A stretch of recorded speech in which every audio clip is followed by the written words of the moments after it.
గజం భూమి కేవలం 5,500 రూపాయలతో 135 గజాల భూమి కేవలం 7 లక్షలు మాత్రమే.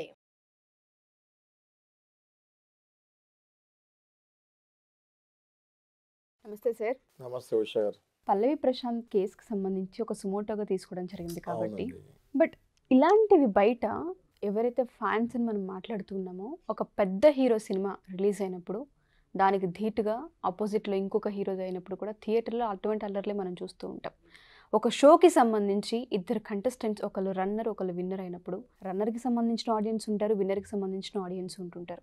ఆ ప్రాసెస్లో అవే కేసులు వాళ్ళపైన కూడా మరి యాక్సెప్ట్ చేయాలి, వాళ్ళని కూడా పరిగణలోకి తీసుకోవాలి, విచారించాల్సిన అవసరం ఉంది. ఇక్కడ పల్లవి ప్రశాంత్ ఎవరైతే కామన్ మ్యాన్, రైతు బిడ్డ అని మాట్లాడుతున్నారో అలా చూసి చిన్న చూపుగా చేయడం జరిగింది అంటారా? దీన్ని ఏ విధంగా భావించవచ్చు? చట్టాన్ని మనం అందరం గౌరవిస్తాం సార్, బట్ చట్టం అందరినీ ఒకేలా ఇక్కడ ట్రీట్ చేస్తుంది అనుకోవచ్చు. చట్టానికి ఎవరు చుట్టాలు లేరు అన్నది ఫ్యాక్ట్, కానీ చట్టంలో కూడా పనిచేసేది మనుషులే అన్నది ఫ్యాక్ట్. మనం ఈ మనుషుల వల్ల యావత్ డిపార్ట్మెంట్స్కి నెగిటివ్ నేమ్ ఎప్పుడూ ఇవ్వకూడదు, ఓకే. కానీ ఈ మనుషుల వల్ల నెగిటివిటీ బయటకు వెళ్తుంది. నేను మీకు చెప్తాను అది ఎలాగో. ఇప్పుడు ఒక పెద్ద హీరో, మీరు ఇందాక అన్నట్టు పేర్లు అప్రస్తుతం, ఒక పెద్ద హీరో ఫ్యాన్స్ ఇంకొక పెద్ద హీరో ఫ్యాన్ని ఒక ఆయన ఏదో కొడతాం జరిగింది, అన్ఫార్చునేట్లీ ఆయన చనిపోతాం జరిగింది. ఈ పెద్ద హీరో వెళ్ళి ఆ ఫ్యాన్ని అలా కుటుంబాన్ని పరామర్శించడం కూడా జరిగింది, కండోలెన్స్ ఇచ్చారు, అది మంచి సాంప్రదాయానికి దారితీస్తుంది. కానీ ఇలాంటి కేసెస్లో సుమోటో తీసుకుంటారా తీసుకోరా అన్నది మీ క్వశ్చన్. ఇలాంటి కేసెస్లో కూడా చాలా పోలీస్ డిపార్ట్మెంట్ సుమోటో తీసుకున్న కేసెస్ చాలా ఉన్నాయి. అయితే కొన్ని కేసెస్లో తీసుకోకపోయిన కేసెస్ కూడా ఉన్నాయి.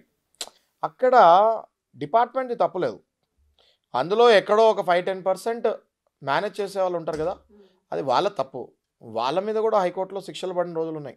ఎవ్వరు తప్పించుకోరండి చట్టం నుంచి, అదైతే కన్ఫర్మ్.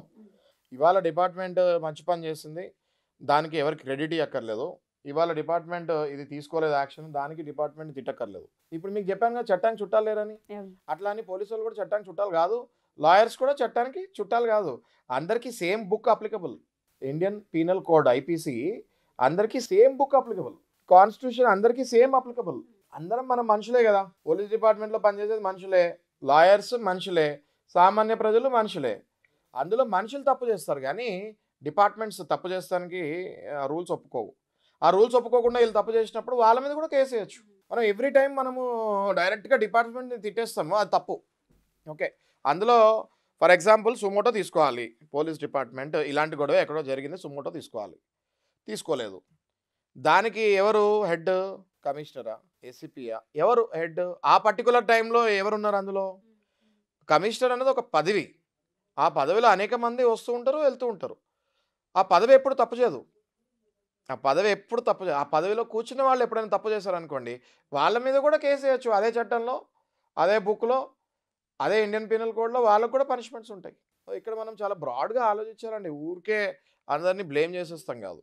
సో ఇలాంటివి జరిగితే, ఇప్పుడు జరిగినాయా అంటే 100% జరిగినాయి. ఇప్పుడు అదే ఈ కేసులో తీసుకుంటే చాలామంది నన్ను ఏం క్వశ్చన్ అడుగుతున్నారంటే, పల్లవి ప్రశాంత్ ఒక్కడేనా సార్ తప్పు చేసింది, మిగతా వాళ్ళు లేరా అని అడిగితే, ఇందులో పల్లవి ప్రశాంత్ A1 అమ్మా, A2, A3, A4, A5 ఎవరున్నారో మనం చూడాలి. వాళ్ళ మీద కూడా పడ్డాయి, ఎంతమంది మీద పడ్డదో చూడాలి. చూసిన తర్వాత మనము డిపార్ట్మెంట్ని నిందేయాలా వద్దా అన్నది అప్పుడు ఆలోచించాలి. ఇప్పుడే it will be very early to ఎవరైనా నింద చేయాలంటే. ఒకవేళ ఎవరి మీద ఇంపార్టెంట్ వ్యక్తుల మీద వేయలేదు అనుకుందాం సుమోటో, అప్పుడు అది తప్పు, అది న్యాయపరంగా మనం పోరాడాలి. ఆల్రెడీ సార్ 24 hours అవుతుంది, ఒక కామన్ మ్యాన్ మాత్రమే మీడియాలో రచ్చ కింద కనిపిస్తూ ఉన్నారు. ఉషా గారు మీరు అర్థం చేసుకోండి, ఆయన టైటిల్ విన్నర్, ఓకే, ఆయనే కనపడతాడు. ఇక్కడ మనం డిపార్ట్మెంట్ తప్పడటానికి ఎక్కడ ఉంది? ఈ టైటిల్ విన్నర్ని చేసిన వాళ్ళు ఎవరు? ఆ యాజమాన్యం ఎవరు? తప్పకుండా వాళ్ళు స్పందించాలి. వాళ్ళని స్పందించు అని మనం ఫోర్స్ చేయలేము. వాళ్ళంతటా వాళ్ళు వచ్చి ఏ రకంగా స్పందించాలి అన్నది చూసుకోవాలి. వాళ్ళకు కూడా లీగల్ అప్లికేషన్స్ ఉండొచ్చు స్పందించాలంటే, వాళ్ళు లీగల్ ఎక్స్పర్ట్స్ ఇది తీసుకోవచ్చు. కానీ యాజ్ ఏ హ్యూమన్ బీయింగ్ స్పందించాలి, స్పందించాలి. ఎలా స్పందించాలి? ఇలా జరిగినందుకు నేను ఎంతో బాధపడుతున్నాను, ఇలా జరగకుండా మా వంతు ప్రయత్నం మేము నెక్స్ట్ టైం నుంచి చేస్తాము అన్నది స్పందించాలి. అది కూడా స్పందించారో లేదో మరి మీకే తెలియాలి, మీడియాకి. ఇంతవరకు అయితే ఎవరు మాట్లాడిన దాఖలాలు అయితే లేవు సార్. అందులో పార్టిసిపేట్ కావచ్చు, నిర్వాహకులు కావచ్చు, హోస్ట్ అయితే ఎవరైతే ఉన్నారో ఆయన కావచ్చు. అయితే ఇప్పుడు చట్టంలో ఏ బుక్లో కూడా స్పందించాలి స్పందించొద్దు అని రాసలేదు, కానీ అన్ని చట్టం ప్రకారమే వెళ్ళవు కదా, కొన్ని కామన్ సెన్స్లు ఉంటాయి కదా. సో ఒక హ్యుమానిటీ అంటారు కదా, ఆ హ్యుమానిటీ కూడా చట్టంలో ఉంది ఆ వర్డ్. ఓకే, హ్యుమానిటీ ఉండాలి అనేసి.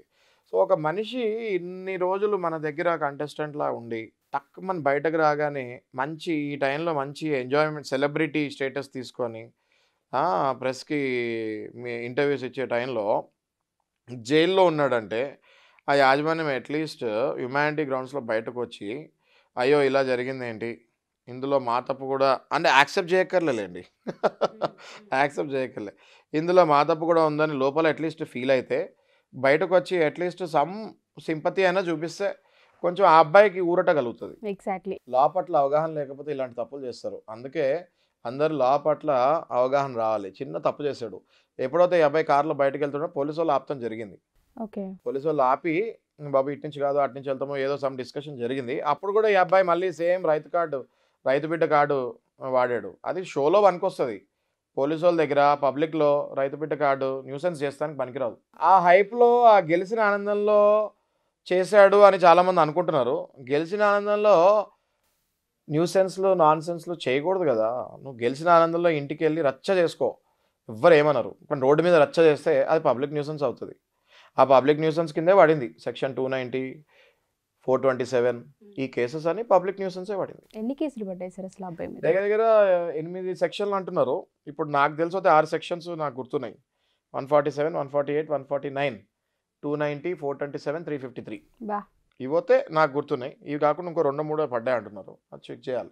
జరిగింది ఏదైతే ఉందో షో నిర్వాహకులు కూడా స్పందించాలి దీనిపైన అనే కోరుకుందాం. అమ్మ నేను మళ్ళీ చెప్తున్నా మీకు, షో నిర్వాహకులు 100% స్పందించాలి. బికాజ్ వాళ్ళు vicariously they are liable for this activity. Vicarious liability నేను మీకు ఉదాహరణతో పాటు చెప్పాను. వైకేరియస్ లయబిలిటీ అంటే నా వస్తువుని మీరు తీసుకెళ్ళి దాంతో ఏమైనా మిస్యూజ్ చేసినా అది నా తప్పు కూడా అవుతుంది. ఓకే, సో ఈ వస్తువుతోటి మనిషిని ఎట్లా కంపేర్ చేస్తున్నా అంటారు, అది షో. ఆ షోలో నుంచి బయటకు వచ్చేవాడిని ఎటు నుంచి వెళ్ళాలి, ఎలా జాగ్రత్తగా ఇంటికి పంపించాలి అన్నది చూసుకునే బాధ్యత ఈయనకుంది. అక్కడ ఐ స్ట్రాంగ్లీ ఫీల్ దట్ అక్కడ వీళ్ళ మీద కూడా సెక్షన్స్ పడాలి. Thank you sir, thank you so much. నమస్తే.